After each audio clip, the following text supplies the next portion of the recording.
boa tarde, boa noite para quem está assistindo a gente aí. Estamos aqui com o Bruno Vicari, hoje um dos melhores apresentadores que a gente tem, jornalista esportivo. E aí, Bruno, como é que você está? Valeu, Gabriel. Obrigado aí pelo convite. Tudo bem, ainda vivendo aí o período da quarentena, mas estamos todos bem.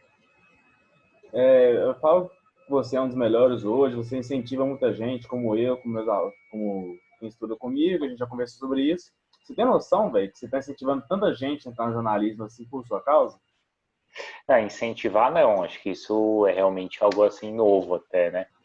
Eu sei que tem muita gente que gosta do nosso trabalho, né, do meu trabalho, muita gente que gosta do nosso programa na ESPN, mas assim, pensar que é incentivo, que é inspiração, acho que é algo que eu ainda não estou acostumado, mas ao mesmo tempo eu fico feliz, assim, né? Porque a gente vê que é inspiração para muita gente, é reconhecimento do trabalho.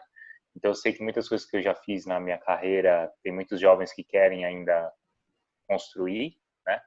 Como cobrir a Olimpíada, Copa do Mundo, mas não é curioso assim imaginar que eu sou uma figura assim que inspira as pessoas. Além da paixão pelo esporte, teve alguém que você viu assim, quando você era mais novo, e falou, velho, eu quero ser esse cara, eu vou virar jornalista por causa desse cara. Eu acho que a gente é apaixonado por esporte por causa dos caras que estão competindo, né? Competem ou estão jogando, né? Então acho que todo mundo tem essa primeira admiração pelos atletas, né?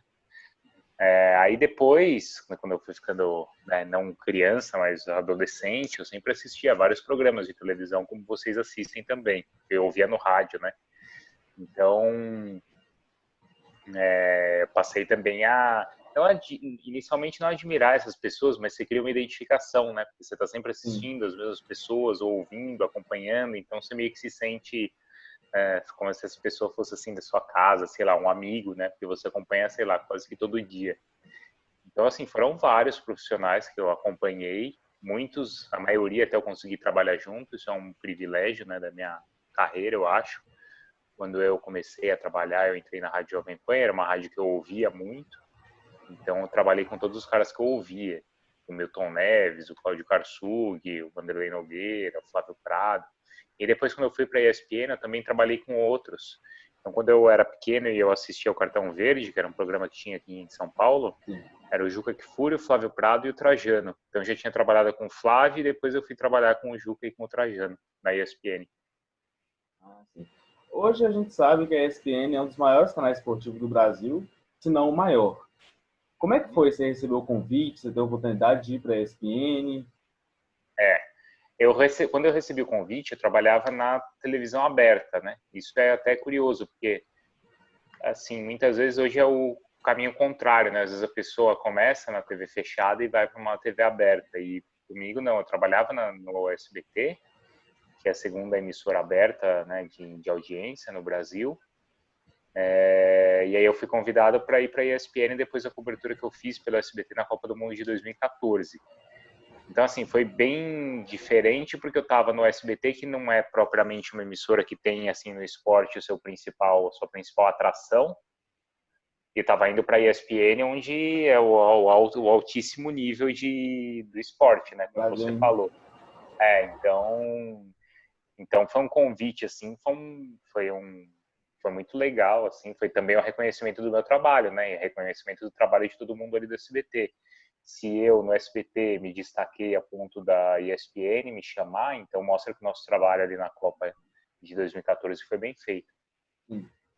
Agora, todos os apresentadores da ESPN, eu acompanho as redes sociais e tal, quando tem um convite para ir para o Sport Center, todos ficam muito felizes, mostram o público que vai ser aquele dia vai estar lá e tal. Por que o É, Sport Center é tão visado assim dentro da ESPN?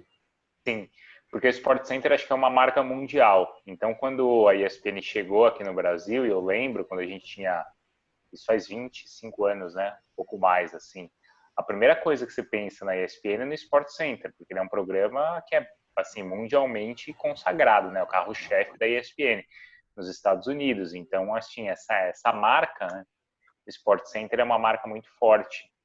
Então, é por isso que acho que todo mundo se sente assim realizado ao estar presente no Sport Center, né? Meio que é como se fosse assim, um carimbo Sim. assim de tá vendo? Agora você faz Está parte da pronto aqui. ESPN, exato, faz parte da emissora, tem aí o peso para comentar, ou para apresentar, ou para fazer uma reportagem dentro do Sport Center. Então, sem dúvida, é por isso.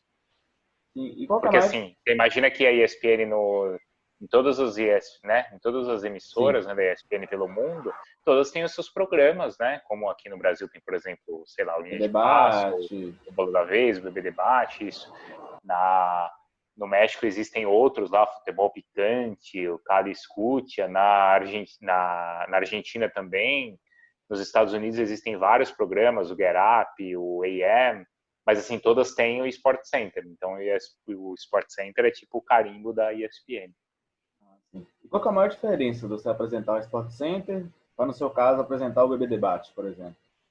O Sport Center ele ainda é um telejornal, né? A gente pode dizer assim, a cara dele ainda é a cara de um telejornal, por mais que hoje também isso já tenha mudado um pouco, exista muito debate também, né? Opinião dentro do Sport Center. Então ali minha principal função como apresentador é realmente informar, é passar a notícia, certo? No BB Debate, como apresentador, eu tenho também, claro, liberdade para opinar, mas a minha principal função é mediar o debate entre os Sim. comentaristas, né? Então, assim, se está tendo já um debate acalorado, a minha função é, não, calma, agora você fala, agora o outro fala. E se não está tendo debate, a minha função é justamente instigar esse debate, né? Fazer com que um Sim. discuta com o outro, um discorde do outro, e se está todo mundo concordando, de repente a minha função é tentar fazer um contraponto ali dentro do debate. Mesmo já tendo a pauta para o debate, ainda você tem que levar um pouco de improviso, né? Para levar as discussões, debates. Muito, sem Por dúvida. isso, fica mais difícil ou fica mais fácil? Porque apresentar o Sport Center, por exemplo, que você segue a pauta à risca. Eu acho que assim, não é. Acho que para algumas pessoas pode até ser mais difícil, mas assim, para mim não é, porque eu tenho uma formação no rádio, onde eu sempre fiz isso no rádio. Os programas que eu apresentava eram quase todos assim, né, aqueles programas, principalmente os programas de pós-jogo. Você não tá, você vai fazer aquele programa em cima do jogo que está acontecendo. Então, às vezes você montou um programa e no último minuto saiu um gol, mudou tudo. O time se classificou, o time perdeu. Então, é muito em cima do que está acontecendo na hora e o programa é feito ao vivo. Então, o debate também é assim: você pode até programar, ó, vamos debater tal assunto, mas você não sabe o que os comentaristas vão falar. Você não sabe se o assunto vai render ou não. Então, você tem que ter muito essa sensibilidade na hora para conseguir assim, ou fazer o assunto render, né, se ele está rendendo, ou ter uma agilidade de mudar de assunto se a discussão não pegou entre os comentaristas. Vamos falar de futebol um pouco agora. Os Uhum. campeonatos, os campeonatos estão voltando. Aí a La Liga está meio disputada de Barcelona e Real Madrid. O italiano tem o Juventus, tem a Lazio aparecendo, porém os outros campeonatos já estão praticamente definidos. Vai ser Liverpool no Sim. inglês, PSG no francês, que já foi definido, e o Bayern no alemão. Sobre a Champions, você acha que tem o favorito depois dessa paralisação totalmente aberto?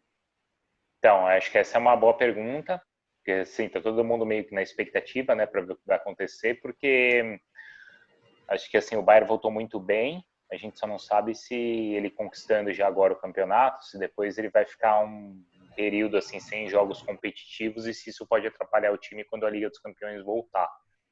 Mas a gente não sabe, por exemplo, o que vai acontecer com o PSG, que quando a temporada ela é interrompida, ele estava num momento assim até emocionalmente muito forte de ter virado o jogo contra o E a Borussia. união da equipe também estava uma coisa que a gente não viu nos últimos anos do PSG, né? Então, exatamente, né? Mesmo com polêmicas, com festas e tal, né? As festas, assim, os torcedores podiam até não gostar, o técnico não gostava, mas assim mostrava que os caras estavam todos juntos, né? E a gente não sabe como é que vai ser o PSG a partir de agora. Então, assim, esses que eram os dois favoritos, você já viu que o Bayern está com tudo e o PSG a gente não sabe como é que vai voltar.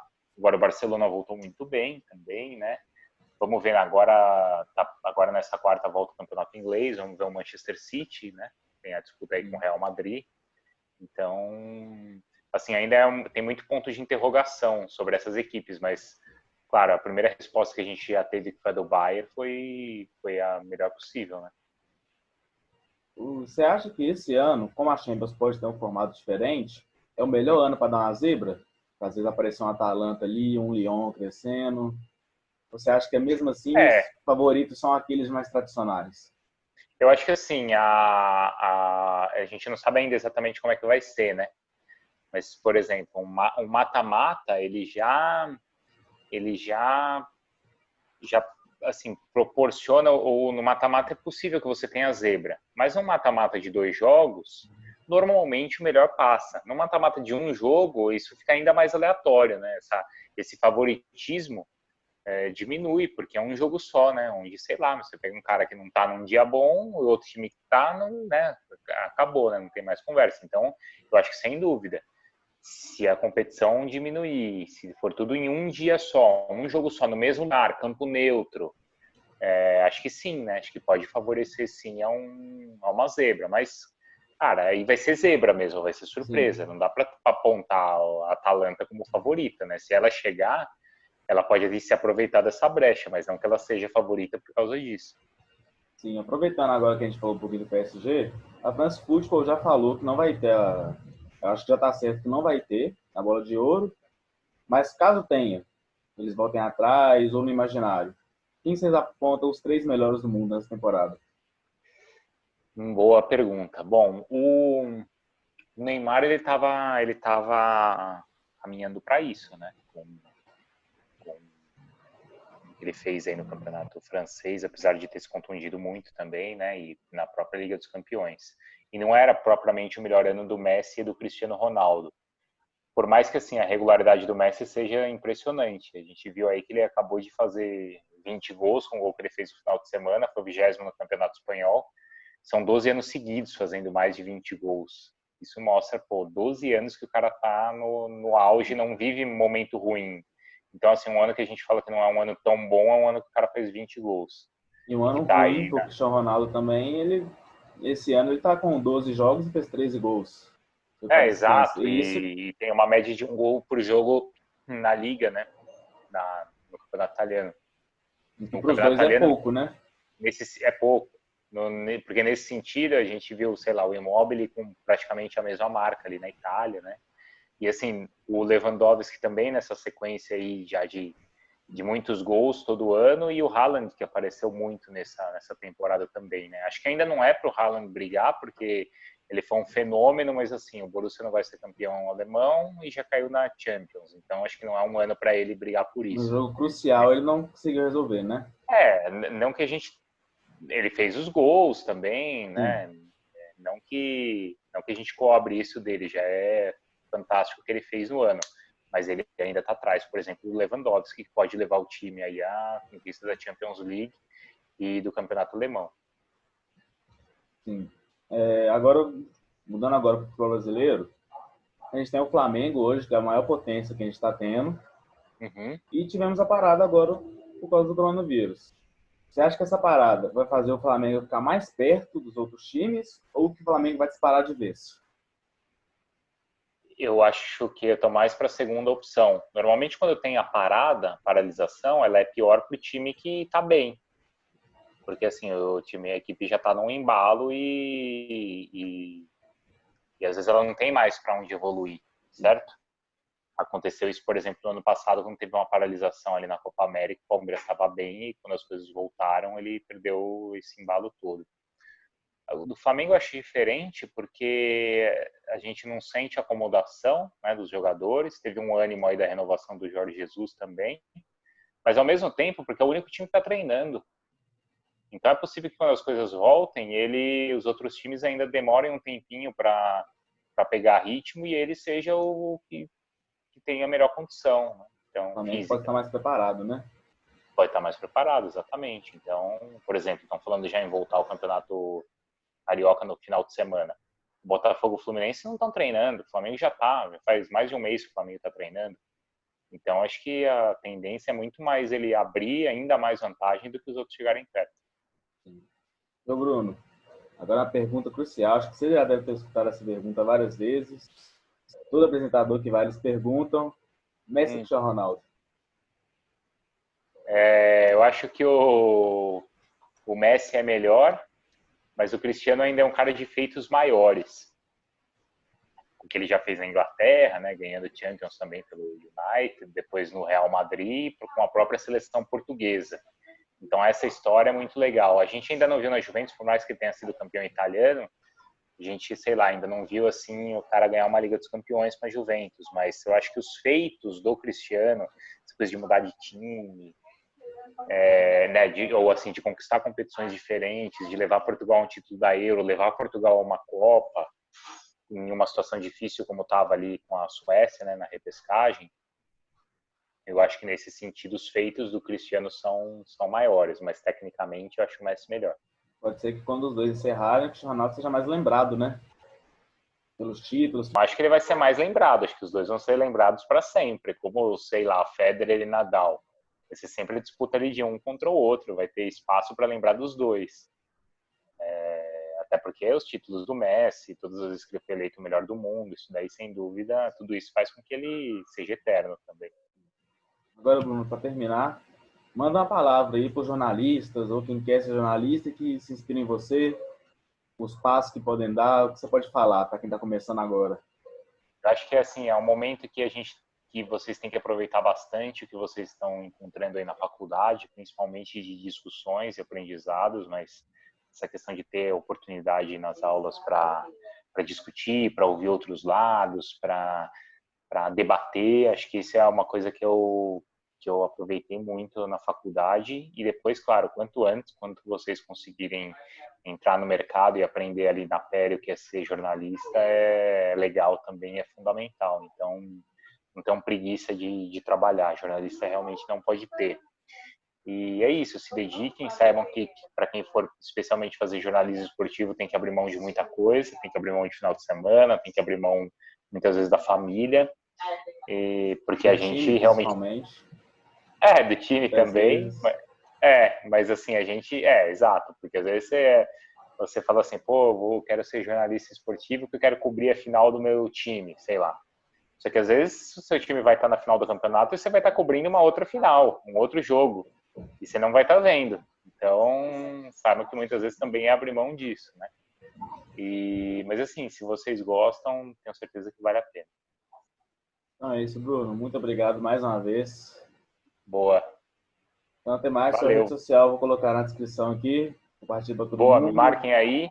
Vocês podem me seguir também. E é isso aí. Boa, então, beleza. Boa retomada de ano aí para todo mundo. Valeu. Valeu, Brunão. Um abraço.